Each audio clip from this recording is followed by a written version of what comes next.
Hello everyone, today's health topic is the importance of sleep. So why is sleep important for kids and adults? Sleep is an essential part of everyone's routine and an important part of everyone's lifestyle. Studies have shown that kids who regularly get an adequate amount of sleep have improved attention, behavior, learning, memory, and overall mental and physical health. Sleep gives your body a rest and allows it to prepare for the next day. It's like giving your body a mini vacation.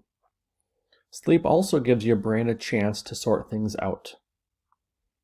Kids between the ages of 5 and 12 need 10 to 11 hours of sleep every night. When you get 10 to 11 hours of sleep every night, you feel awake, you feel energized, and your brain is ready to learn. If you're feeling tired or groggy or not awake, try to get 10 hours sleep and see if that helps you, because sleep allows your body to do great things, allows you to wake up feeling energized, ready to learn, ready to have fun. Get your 10 hours of sleep. Have a great day. Bye.